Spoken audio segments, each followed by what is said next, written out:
Hello les amis, bienvenue sur la chaîne Le Tarot Enchanté. On se retrouve pour vos prédictions concernant la nouvelle année chinoise qui démarrera le 29 janvier 2025. Cette année est placée sous le signe du serpent de bois et je reviendrai dessus un petit peu plus tard dans la vidéo. Parce que juste avant, j'aimerais vous raconter une légende populaire. C'est la légende des signes astrologiques chinoises. C'est important de la connaître, c'est super intéressant. Ça va vous permettre de comprendre un petit peu mieux l'univers de ces signes. D'accord? Donc j'y vais. Dans la mythologie chinoise, le plus puissant des dieux est l'auguste empereur de Jade suprême, plus simplement appelé l'empereur de Jade. On peut le reconnaître facilement sur les illustrations. Il a souvent une très belle chevelure longue et des moustaches. Il habite un beau palais céleste dans la plus haute partie du ciel, ce qui lui permet de régner sur tout le panthéon des dieux. Une des particularités de l'empereur de Jade est d'être le dieu du ciel et de la terre, du cosmos. Il est également le chef de la bureaucratie. De ce fait, il est extrêmement respecté en Chine, puisqu'il agit sur toutes les demandes administratives. Il peut faire de votre destinée fortune ou infortune. Un beau jour, l'empereur de Jade, au sein de son palais, annonça l'organisation d'une course épique afin de recruter des animaux qui feraient partie de sa garde rapprochée exceptionnelle. Il envoya des invitations à tous les animaux de la terre, en précisant le lieu et l'heure du rendez-vous. Chaque animal avait son propre libre arbitre et pouvait, s'il le souhaitait, participer à cette course afin d'avoir le privilège de rejoindre le palais céleste. Le point de rencontre fut donné aux abords d'une rivière. La course consistait à la franchir. Bien évidemment, cela n'était pas aussi simple puisqu'il y avait un fort courant. Chaque animal devait alors se surpasser et utiliser ses propres capacités pour la franchir. Le grand jour arriva et 12 cygnes se présentèrent au départ de la course.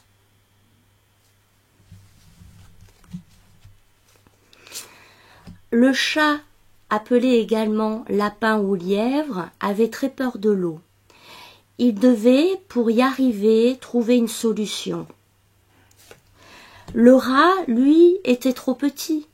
Il devait également s'associer à un autre animal. Tous les deux firent un pacte et demandèrent au buffle s'il était possible de voyager sur son dos. Le buffle, bon camarade, accepta. Au fur et à mesure de l'avancée de la course, le classement surprit l'empereur de Jade. En effet, le chat, le rat et le buffle étaient en tête de cortège. Le rat, voyant l'arrivée proche, fit tomber le chat à l'eau. L'opportunité était trop belle. S'accrochant à l'oreille du buffle, dès que la possibilité fut permise, le rat sauta sur la terre ferme et arriva premier. Le buffle, avec tous les efforts qu'il avait faits, finit second. Il était satisfait, c'était une très belle place. En troisième position est arrivé le tigre. De façon solitaire, le tigre fit preuve de courage et d'endurance pour finir troisième. Son esprit compétitif l'aida à traverser cette rive. Le chat, en grande difficulté, sautait de pierre en pierre. À bout de force, et remarquant cela, le dragon souffla sur lui. Le chat arriva en 4e place, sain et sauf. Le dragon prit la 5e place. L'empereur l'interpella. « Comment se fait-il que tu ne sois pas arrivé premier? Tu es le seul à savoir voler. » Le dragon expliqua qu'il avait pris du retard en aidant des villageois en détresse.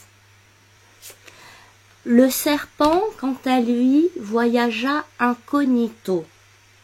Nul sut dire comment il atteigna la rive. L'énigmatique reptile avait utilisé toute son intelligence pour finir 6e. Le cheval et la chèvre décidèrent de construire un radeau. Ils formaient à tous les deux un parfait binôme. Le dynamisme et la puissance intérieure du cheval s'associaient parfaitement à la force tranquille et à la créativité de la chèvre. À leur arrivée, les deux montrèrent une véritable bonté. Réciproquement, chacun laissait passer l'autre devant. Le cheval finit 7e et la chèvre 8e. L'animal suivant, atteignant le bon côté du rivage, fut le singe. Le singe, lui, traversa la rivière en s'agrippant de branche en branche. Il aurait pu arriver avant, mais sa curiosité l'avait laissé s'égarer. En 10e place, le coq arriva après avoir observé quel était le meilleur chemin à prendre. Donc le coq étudia le parcours des autres pour pouvoir prendre la meilleure option, trouver la meilleure solution pour franchir cette rivière. Celui-ci fut très fier et fanfaronna longtemps. Le chien finit 11e. Le chien finit 11e, il s'était beaucoup amusé à courir dans l'eau et perdit un petit peu de temps. Il veilla également sur ses amis dont le cochon en faisait partie. Le cochon, d'ailleurs, préféra avant de partir s'alimenter puis faire une petite sieste bien méritée. Grâce à cette légende qui se termine ainsi, vous pouvez avoir vous pouvez, grâce au comportement de chaque animal, percevoir des traits de personnalité, des traits de caractère qui leur appartiennent et qui vous appartiennent également. L'ordre dans lequel est arrivé les animaux durant la course est l'ordre de la roue astrologique chinoise. Je vous remercie pour votre attention. Maintenant, on va étudier ensemble votre année plus en détail.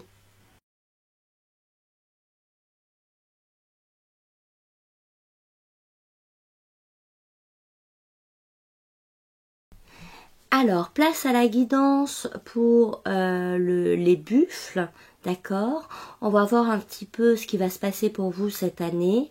C'est une petite guidance parce que je viens d'effectuer les tirages pour l'année 2025 qui m'ont pris énormément de temps. Alors j'emploie le mot tirage, ce sont même pas des tirages puisque j'effectue de l'enchromancie, c'est-à-dire que je prédis l'avenir à partir de taches d'encre. Si ça vous intéresse, n'hésitez pas à regarder sur la chaîne, d'accord? Donc on y va pour une petite guidance pour votre signe chinois. Je vais piocher 3 cartes. La première correspondra à votre vie affective, la seconde à votre vie professionnelle et la troisième correspondra au message subtil, à l'univers, tout simplement. Donc je vais utiliser un oracle d'astrologie chinoise et je viendrai recouvrir chaque carte avec une carte du tarot. Ok? Allez, c'est parti. Donc pour les buffles, pour l'année 2025, pour l'année du serpent de bois.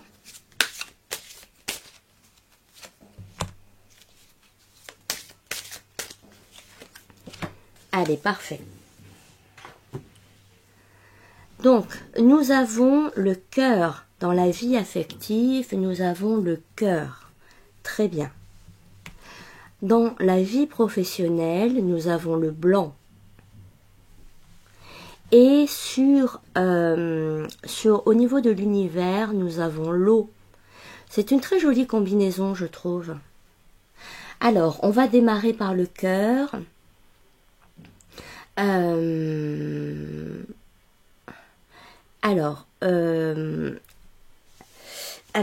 Au niveau du cœur, ici, je vais rester sur la médecine chinoise. Je vais rester sur l'univers, hein, tout simplement chinois. Au niveau de la médecine chinoise, le cœur est associé à l'esprit. D'accord? Le cœur est associé à l'esprit. Pour moi, ici, au niveau sentimental, il y a une forte activité mentale. D'accord? Beaucoup de pensées, beaucoup de mémoire, beaucoup de conscience. Il y a des capacités intellectuelles et intuitives à comprendre ce qui se passe, à savoir où vous en êtes et où vous allez vous diriger. D'accord? Ça, c'est pour vraiment la médecine chinoise. Je recouvrirai la carte juste après. Je vais la recouvrir maintenant. D'accord? Comme ça, on reste sur le domaine affectif. Donc, je vais prendre une carte du tarot pour avoir plus de détails. Nous avons ici le chevalier d'épée. D'accord? Chevalier d'épée. Oui, ça met un petit peu de temps. Peut-être que par moment, vous trouvez le temps long sur votre vie affective. Il y a cette idée un petit peu que vous trouvez le temps long. Ça ne veut pas dire que vous allez rester célibataire, mais vous trouvez que ça n'avance pas assez vite. Peut-être que vous trouvez qu'une relation tarde à avancer, peut-être que vous trouvez que faire des rencontres ce n'est pas évident, que la grande histoire d'amour que vous attendez peut-être tarde également à venir. Donc il y a cette idée un petit peu d'être dans l'attente. Ça ne résume pas forcément toute votre année, d'accord? Je vous ai dit, c'est une petite guidance, ça peut correspondre justement au début de l'année. Donc une forme d'attente, et du coup c'est pas étonnant que le mental travaille parce que vous avez le temps. Vous avez finalement un petit peu de temps comme ça où vos capacités intellectuelles reprennent le dessus. Il peut y avoir également avec cette combinaison des difficultés à avancer sur le plan émotionnel parce que vous réfléchissez trop, d'accord?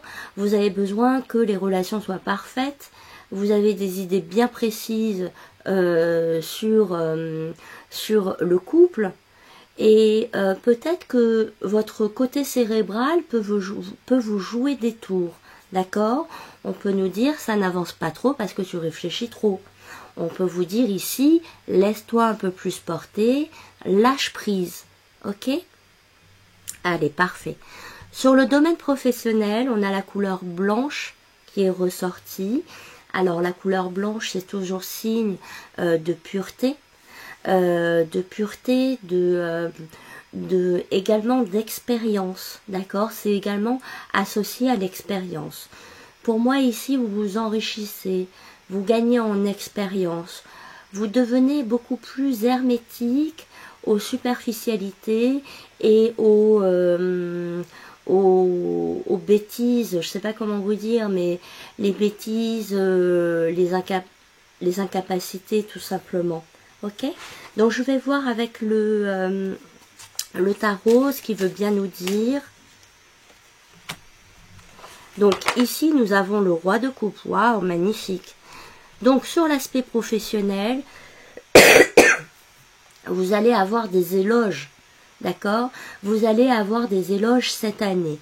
Avec le roi de coupe ici sur l'aspect professionnel, on peut nous parler ici de personnes qui vous aiment beaucoup au travail. D'accord? On peut également nous parler ici d'une opportunité à saisir, une opportunité qui est faite avec beaucoup de simplicité, beaucoup de bienveillance. Même si c'est une belle opportunité, il y a quelque chose de très sain dans cette proposition. On a à cœur ici, si on vous fait une proposition, c'est parce qu'on sent que vous avez l'expérience. On a vu avec la couleur blanche, on sent que vous avez de l'expérience. Et c'est vrai que chez vous, il y a une forme de sérénité. D'accord? Ça se perçoit, les autres le perçoivent, et dans tous les cas ici, autour de vous, les gens vous apprécient durant l'année. Et vraiment, vous allez recevoir des gages d'affection d'un point de vue professionnel. Au cœur de vos activités, les gens vont vous montrer leur affection. Ok? Parfait. On a également tous les secteurs médicaux qui ressortent pas mal, les docteurs, les infirmiers, les professions libérales. Entre le blanc et le roi de coupe, on a des gens ici qui soignent tout simplement. Alors j'ai parlé des infirmiers, mais on peut nous parler également de naturopathes, de sophrologues, tous les métiers finalement capables d'aider les autres sont mis en avant cette année. Si vous souhaitez vous reconvertir dans une de ces professions, c'est l'année idéale pour cela. Très bien, franchement super. Et donc on voit, si vraiment vous êtes sur ces secteurs d'activité, on voit que vous allez y arriver. Vous allez arriver à atteindre vos objectifs, si toutefois vous en avez, parce que vous avez l'air en plus de prendre les choses comme elles viennent, d'accord? Il n'y a pas d'ambition mal placée ici, mais vous allez recevoir énormément d'amour, et vous-même également apporter beaucoup de soutien aux autres. C'est ce qui ressort, d'accord? Alors, sur le plan spirituel, on a l'eau qui ressort. L'eau nous parle d'émotions. On sent que c'est une année où vous êtes extrêmement intuitif, d'accord? C'est surtout l'intuitivité ici qui ressort. Est-ce qu'on a une carte qui pourrait nous en dire davantage? On a la tempérance inversée. Au niveau spirituel, on a la tempérance inversée. Tempérance inversée. D'accord. Tempérance inversée. Je vais en prendre une autre. Je vais en prendre une autre.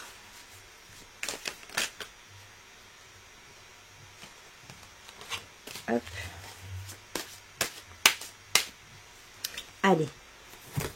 Tempérance inversée et d'accord, je comprends. Alors, on a la tempérance inversée, le fou qui ressortent. Donc ici, on nous dit que même si vous n'êtes pas d'une manière générale, c'est-à-dire principalement émotionnellement quand même. Avec l'eau, on nous parle beaucoup d'émotions et d'intuitivité. Donc si vous n'êtes pas, par exemple, guéri d'une relation, guéri d'une blessure, on vous dit ici que vous continuez de croire et d'accéder finalement à une nouvelle aventure possible. D'accord? Comment vous expliquer cela un peu mieux? Oui. En fait, c'est... pour moi ici, j'ai des personnes par exemple qui ont souffert dans leur vie et qui croient quand même au plan subtil. Vous voyez, qui croient quand même au plan subtil. Là où les autres pourraient dire mais pourquoi t'y crois, regarde ta vie elle serait autrement, tout ça, c'est des phrases que j'ai déjà entendues, mais vous avez toujours un bon sens. Vous avez toujours un bon sens et l'envie et l'espoir que votre vie s'améliore d'une manière générale. Et ce sera le cas. Parce que vous portez une confiance ici envers l'univers qui est nécessaire.